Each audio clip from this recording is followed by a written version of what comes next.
Jadi kalau menurut gua ya memang udah mentok sana, saatnya rebound. Oke. Nah, setelah rebound ini dan kita melihat akumulasi yang lumayan bagus dari asing, harusnya mulai lanjut. Oke, harusnya mulai lanjut. Cuma balik lagi, kalau memang kalian decide untuk entry di suatu saham, karena kayak hari ini gue ada call BBNI, beberapa hari lalu gue call BMRI Mandiri. Kenapa? Karena gue lihat mungkin dari 4 big banks, dua saham inilah yang nggak terlalu volatil, yang lebih jelas pas mantul di support juga, lebih jelas jadinya.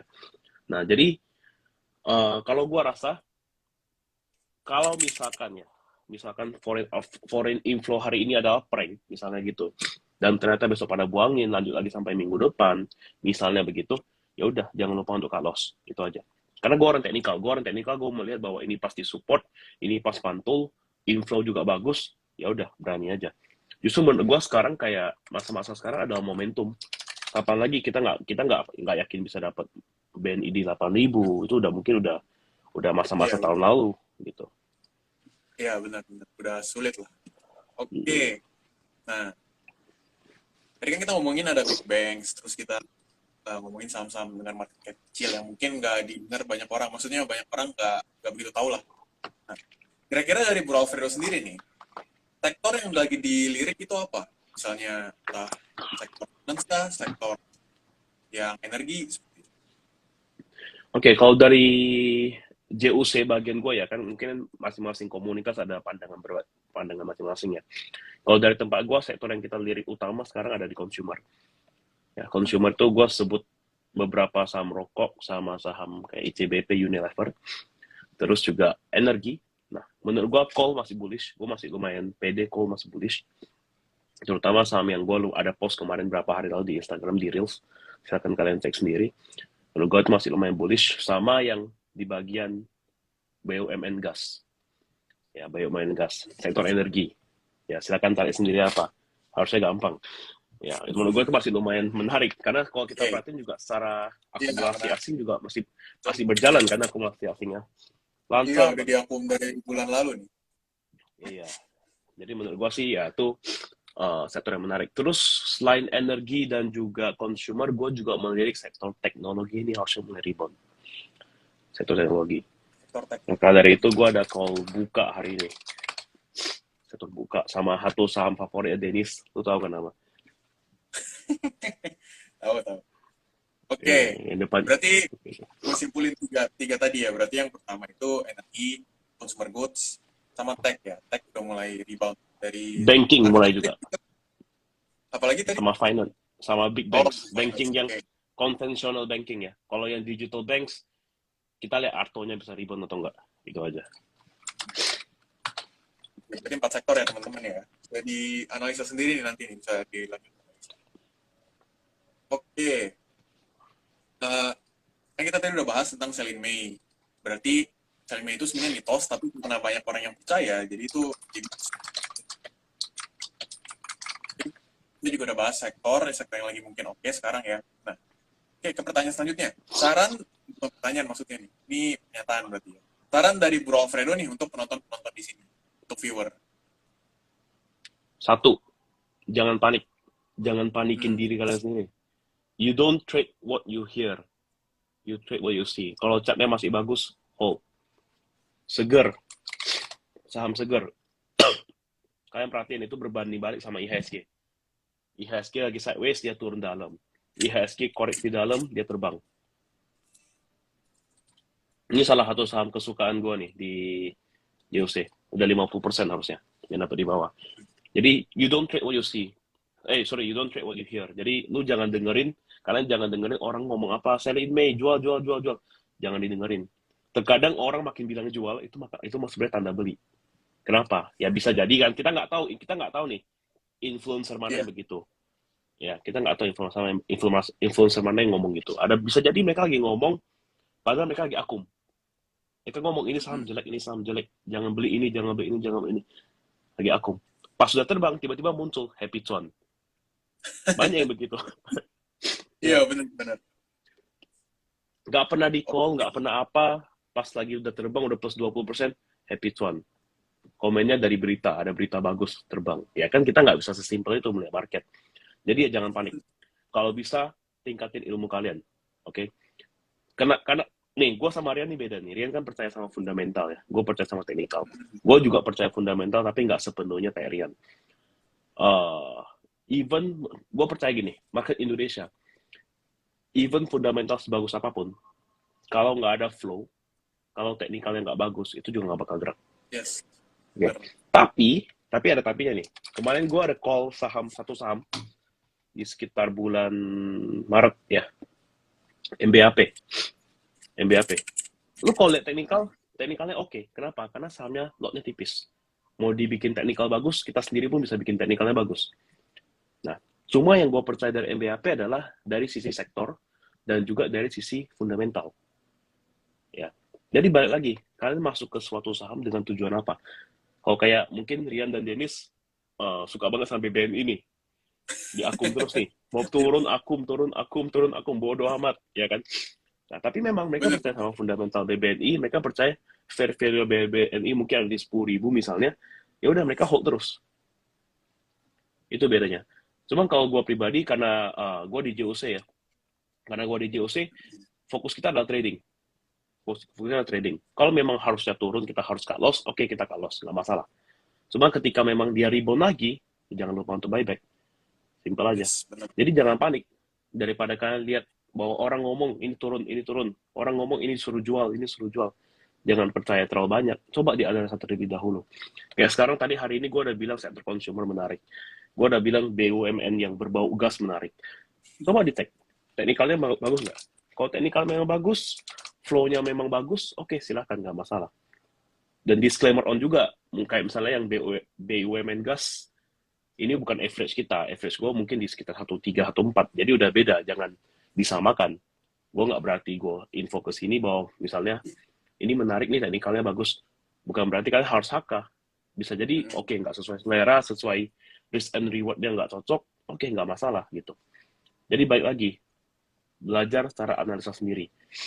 Ini ada yang komen ya, Esa terbang tadi. Ya, Esa juga salah satu yang gue call hari ini. Menarik, Esa.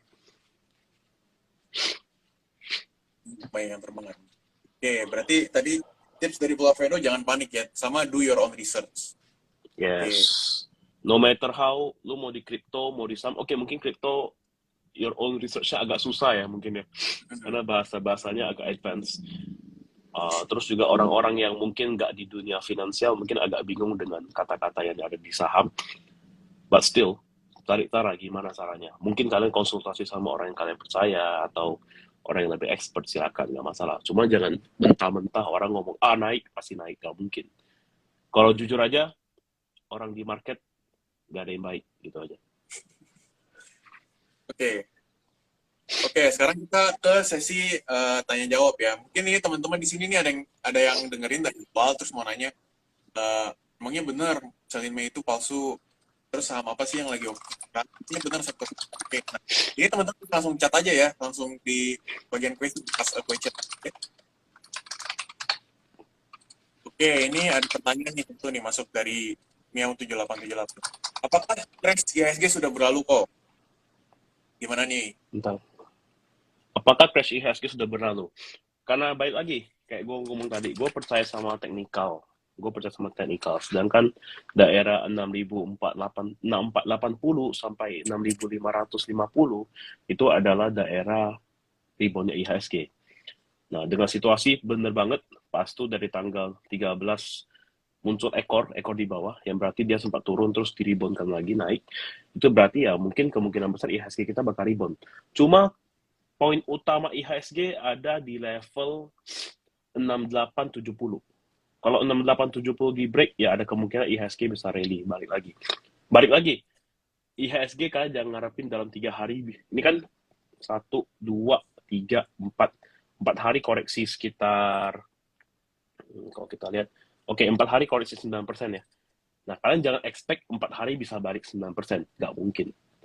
Kemungkinan balik 9% ini bisa terjadi mungkin ya sekitar bulan Juni baru bisa terjadi. Jangan expect 4 harinya bakal balik. Akan lebih bagus, ini kan IHSG hari ini 2%. Akan lebih bagus besok merah, terus lusanya hijau. Pelan-pelan. Bener ada koreksi, terus hijau lagi, itu lebih sehat. Jadi jangan expect saham itu bisa kasih kalian cuan. Hijau terus tiap hari. impossible.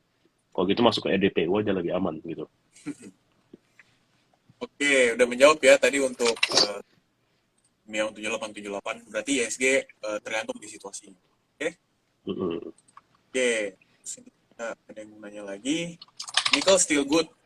Ini berarti ke komoditas nih. Komoditas nikel menurut Bro Alfredo gimana nih, Pak? Nikel sebenarnya menurut gua nggak ada sentimen yang mendorong ya sebenarnya. Harga nikel juga koreksi terus ya. Cuma kita bisa potensi untuk buy on weakness di saham-saham seperti Inco. Kalau kalian bisa dapat di sekitar 6, level 66 sampai 69, itu menarik. Karena kan memang itu daerah support kuatnya. Antam, Antam juga ya sekitar level 23, 2300 itu juga lumayan menarik dalam sisi risk and reward. Cuman kalau dalam sisi harga nikel sih menurut gua nggak gitu menarik. Berbeda dengan coal. Cuman kalau kalian mau ngomong masalah emas-emasan, ada dua yang menarik. Yang maksudnya bukan emas-emasan ya, maksudnya yang berbau metal-metalannya. Yaitu MDKA, menurut gua MDKA lumayan menarik.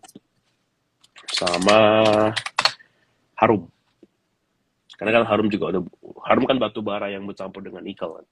Nah, dua ini menurut gue yang menarik gitu. Sama Tins juga menurut gue sih kurang menarik sih Tins. Iya. Nah, soalnya timanya aja lagi koreksi juga ini kalau kita lihatin terus. Yes, betul. Oke, ini ada yang bertanya lagi.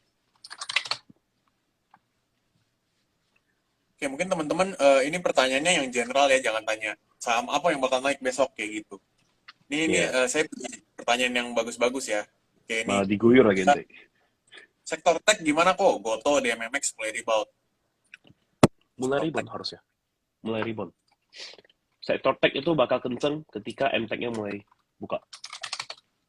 MTech kan udah ARB berapa hari kan. Hari ini juga gue ada spekulasi untuk masuk dengan ekspektasi besok bakal rebound. Karena kalau coba lihat MTech kan, itu pada masa ARB-nya diakum terus. Iya benar-benar ini pas Sebe ARB dia benar-benar. sebenarnya cakep sebenarnya.